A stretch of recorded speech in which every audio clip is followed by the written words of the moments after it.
developing this is because you can really focus in on all of the details to one submission, but you can get that submission from pretty much any position. So where are we working out of today, Bendy? We go to work from a close guard with the Paulo pass, and the Paulo pass go to set up our Kneebar. So I'm excited to get into this technique. We're going to run through our sit position, our driver's seat, and then we're going to show you the technique. All right, if you've been with us for a while, you know that we use this position called the sit position. If you're new here, I'm going to introduce you to it a little bit. So the key points here are I've got both of my sit bones on his stomach, on his ribs. I can kind of move up and back a little bit with that. I've got my legs nice and wide here so that I have good stability. He's not just going to be able to knock me over. Key point here though is that I've got this elbow deep underneath his arm, and I've attached this hand to something. It needs to always be attached to something. I'm not strong enough to control his leg with my biceps, so I need to keep that attached to something. So this is kind of the sit position. Like I said, if you watch some of our old videos, you'll see us attacking straight out of this position a lot, but we've really learned that the stability is not there. So that was when we added this position called the Drysdale position. This creates a lot more stability. So what I'm going to do here is I'm going to post my hand. I'm going to shift now, so I'm kind of sitting on the side of my hip now as opposed to having both sit bones on him. I can keep control of my own leg here. It's not super great control up here on my thigh. I'd actually much prefer to move my hand to his thigh or down here to his shin bone, one of those two positions here. If his legs are not crossed or they're kind of like loose like they are right now, we've actually found, and this is new, it helps if you can grab your own shin bone, and now I can kind of create that same sort of hip control with my arm and my own shin bone here in the Drysdale position. But what I'm looking to do here is to grab this shin bone, and as I pull it in, we're moving this term to calling the Bendy control with my knee out. So we used to just blanket everything under Bendy, but the reality is we learned that there's some differences. And so right here, I've got control of both of his legs. Notice that I'm still gripped onto something with this arm in here. So once again, he still cannot take my back from here because I still have this leg isolated. Now from here, I can't really attack, so what I'm gonna look to do is to put my knee back in. This is Bendy control with the knee in. So this is more, again, a mobility position if I need to calm him down. This is more when I'm actually looking to go ahead and attack. So this is the Bendy control with the knee in, but I'm still only in a control position, obviously, right? So now I'm gonna add the Bendy lock, where I'm gonna take my knee pit right onto his ankle pit. I'm gonna cover this ankle and cover with my own leg here. So now if he tries to kick this leg out, he can't. Also at this point, I can let go with my hand. This arm is now free for me to start attacking the knee bar because I've got now both of his legs controlled with both of my legs. And so now I've got my hand free.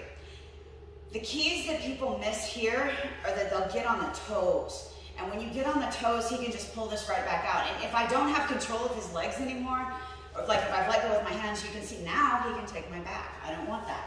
So I want to get on his ankle and cross it over. Now from here, and I'm going to specify this probably a whole bunch of times, it's a lot easier for me to straighten my leg when I'm sitting on him still than it is when I get to the ground. So I like to do that here to get in and go ahead and finish the knee bar.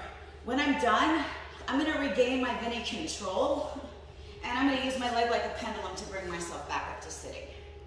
One more little detail that I'm going to add here is that if you are a person who has thick thighs, or you regularly roll with people who have thick thighs, sometimes the Bendy lock is just not going to be a thing. You're not going to be able to get, there's too much leg going on there. So we can also use the Bendy control to finish the knee bar. What I'm going to do is I'm going to triangle my legs, I'm going to fall and finish here. Now I can let go of this leg and scoop it back up to the top.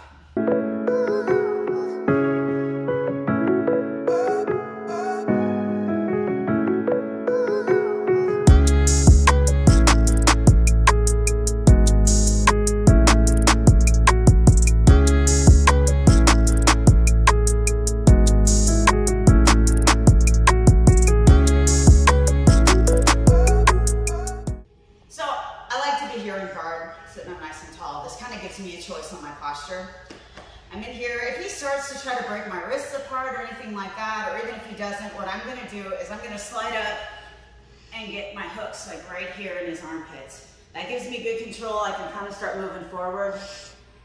And I'm gonna slide this one underneath and grab hold of his shoulder. As I pull his shoulder back, it breaks his posture just a little bit.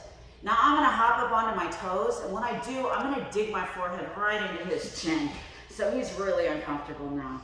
And because I like to kind of keep this hand out of my way, and I need to be doing something with this hand anyway, I'm gonna go ahead and grip his arm here.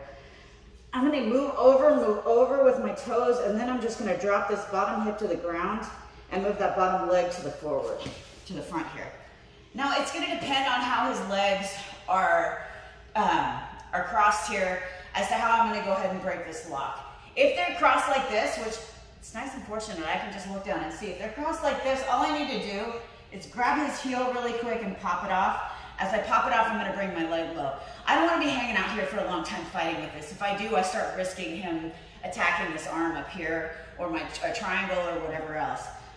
So I do need to be mindful of that. So I'm gonna let go, pop this off, and bring this leg over and take it here into half guard. Now for my half guard, I'm gonna kind of move this shoulder right into his throat. I'm gonna tripod up and drop down into a knee cut. Now I'm gonna bring this arm out. I'm gonna frame his neck with it, and I'm gonna connect with my other hand. This gives me a lot of strength to pop up and break his grips. Now as I've done that, I wanna slide in and I wanna grab his hands here. I'm gonna push his hands into his chest, put a little weight on his foot, and I'm gonna step back here.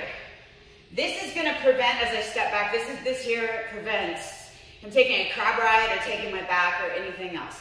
So what I'm gonna do now is I'm just gonna bring this leg around, and yes, most of the time people's half guards are crossed that way, so it's really easy for me just to reach in, grab his shin, post out, and come to my dry step position. When I'm down here, what I'm looking for is this Bendy control, and I'm gonna pull my knee back in, put my leg over, and cross up. This we're calling the Bendy lock. I'm gonna stretch this out before I hit the ground. It's a lot easier to get this leg straight before I hit the ground. Now I'm gonna drop this post out of the way, finish the knee bar, get my tap. If he doesn't tap, I'm gonna grab his shin in between my knees and above his leg. And what that's gonna allow me to do is retain my Bendy control and kick myself back up to sitting and back up into my top position where I can start to attack again. All right, if his legs are crossed the opposite way, and really it's behind my back, so there's no way made for me to know how his legs are crossed until I get here. But you can see if I start fighting with this right here, he's a lot stronger for one thing. For another thing, I've got two legs that I have to clear off of my hip here. So what I'm gonna do instead is I'm just gonna put some pressure right here on his shin, so it's kind of his calf on the back, and I'm gonna move this leg underneath, and I'm gonna kick it back. And you see how that breaks the lock? Now I'm just, same thing, I'm gonna come over into my half guard. All right, when guys start to roll with you regularly, or when people are very aware of their legs and the leg locks that are about to happen when I sit like this, when I spin around and come into my Drysdale, you can see now how I don't have the Bendy lock, right, or the Bendy control right away. So what I'm gonna have to do here, I'm in a really stable position right here. I'm really not that worried about it. He can mess with my arm a little bit, but I can move that. But what I can do now is start to walk my fingers down his leg. And from here, sometimes I can just motorcycle grip and pop that grip off. Sometimes it's gonna take me getting my foot involved. But either way, now I've got my Bendy control. I'm gonna pull it in, put my Bendy lock on, close up my knee bar here, stretch his leg out, get my tap, and recompose my top position.